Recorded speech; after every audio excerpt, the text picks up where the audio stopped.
प्रबल खरा सांगक कूओ पोखरी नदीनाल सब सुखीगला ट्यूबवेल भी अचल हो पड़ी पानी बाहरुनी पानीर घोर संकट गोटे गोटे नलकूप पर 50 रु अधिक परिवार निर्भरशील केतेबेले लुहागुंडी तो केतेबेले गोलिया पानी बाहरुची नदीकूलिया लोकों भी बाल्टीए पानी पे संघर्ष करने पड़ुची घंटा घंटा धरी छिड़ा पड़ुची आ बैतरणी नदी में लुणा पानी सांगक माल माल कुंभीर थिबारु जीवन को बाजी लगाई एभली घड़ी मुहूर्त में मुंदे पानी आने को बाध्य होती राजकनिका ब्लॉकर लोके वीडियो को गुहारी कर लोके सेपटे गजपति जिले में अवस्था भी संगीन पारଳାଖେମୁଣ୍ଡି सहर में जनस्वास्थ्य केन्द्र पाखु दिने छाड़ी दिने पानी जोगा जाउची जल उत्स सुखीगलानी पुनरुद्धार आड़ में 4टी पोखरी 3टी पोखरी को 15 वर्ष सुखाई रखा सहर जीवन रेखा कहुवा महेन्द्र तनिया नदी एवं खेल पड़ियार भ्रम सृष्टि करिछि। आम गाँव प्राय 40-50-60 घर हम से ट्यूबवेलर पानी जमा बाहर नहीं गोटे ट्यूबवेल गोटे ट्यूबवेल है पानी बाहर नहीं से कथा ना कि बहुत समस्या पाटीगोल मारपिट हो बैतरणी नदीर पानी दीटा लोक कुंभीर नहीं गला लास्ट को पानी न पाइबारू बैतरणी नदी की जाऊँ मड़ भासी जाऊँगी से आड़े देकी से पानी के आनिक पीऊचु आम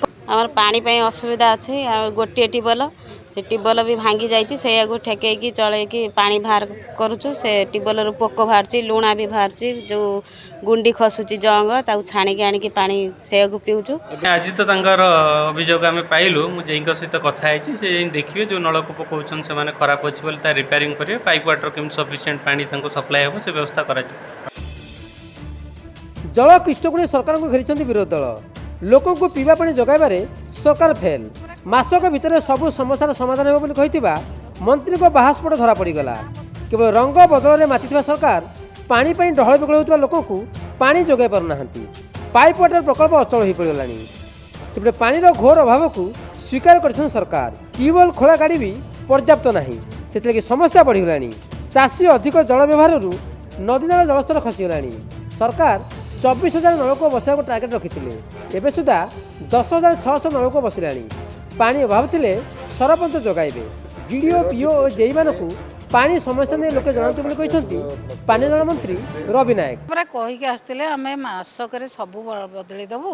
रंग बदलेले ना बदलेले परिस्थिति बदले दे पारुनांती पीवा पानी लोकन दे पारुनांती पीवा पानी लोकंर ट्यूबवेल दरकार वाटर सप्लाई जोड़ा खराब होती सजाड़िया दरकार एपर्यंत जिते जहाँ कहले भी से तो किसी शुणा को नाराज परिवर्तन कर सब परिवर्तन करूना कहीं लोकंर जहाँ आवश्यकता से आवश्यकता को पूरण न करी रंग बदलैबा ना बदलैबार से अच्छा बुझीपारुनि मंत्री केमती कहते जल कष्ट नाही बोली आपणक गणमाध्यम आम देखा पाऊँ आम निजे भी अनुभव करुचु आम अंचल ठार आरंभ करी रायगड़ा पर्यंत गरा मटिया धरिकी माँ मैंने रास्ता बस बारिपदारे भी सही कथा हो मालकानगिरी से कथा हो केन्द्रापड़ा महाकालपड़ा भी सही कथा हो जल कष्ट अति तीव्र आकार रूप धारण करने जापटे ग्रीष्म कष्ट सेपटे जल कष्ट गड़िया पोखरी सब सुखीगला ट्यूबवेल पानी आसुनी लेवल खसीगला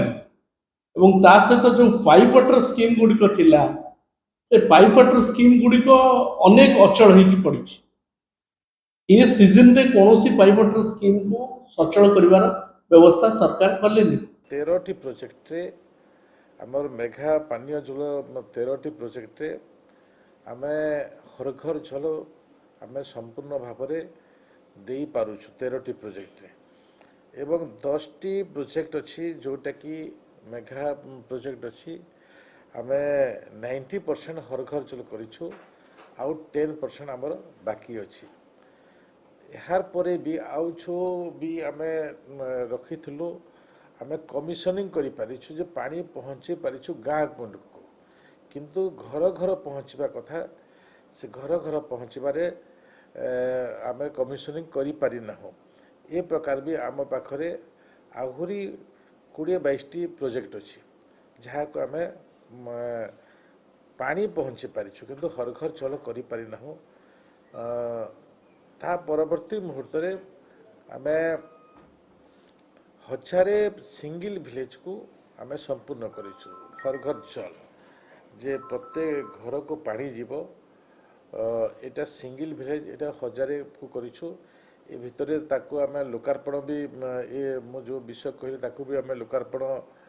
ଆମ ମାନ୍ୟବର ମୁଖ୍ୟମନ୍ତ୍ରୀ ମୋହନ ମାଝୀ ବି ଯାଇଛନ୍ତି, ଯେଉଁଠି ଗଲେ ବି ସେ ଲୋକାର୍ପଣ କରୁଛନ୍ତି ଏବଂ ଏ ଭିତରେ ଆମେ ବି ଆଉ ଟିକେ ମେଗା ହିସାବରେ ଆମେ ତାକୁ ଲୋକାର୍ପଣ କରିବୁ। ପ୍ରବଳ ଖରାର ଦାଉ ଜନଜୀବନକୁ ଅସ୍ତବ୍ୟସ୍ତ କରୁଥିବା ବେଳେ ପାଣି କଷ୍ଟରେ ଡହଳ ବିକଳ ହେଲାଣି ସାରା ଓଡ଼ିଶା। ପାଣି କଷ୍ଟକୁ ଟାଳିବାକୁ ସରକାର କେତେ ଶୀଘ୍ର ପଦକ୍ଷେପ ନେବେ ତା ଉପରେ ନଜର। ଗଜପତିରୁ ନାଗେଶ୍ୱର, ରାଜକନିକାରୁ ବିକାଶ, ଭୁବନେଶ୍ୱରରୁ କ୍ୟାମେରା ପର୍ସନ ମାନସ ରବୀନ୍ଦ୍ରଙ୍କ ସହ ପ୍ରଦୀପ ନାୟକଙ୍କ ରିପୋର୍ଟ, ନକ୍ଷତ୍ର ନ୍ୟୁଜ୍।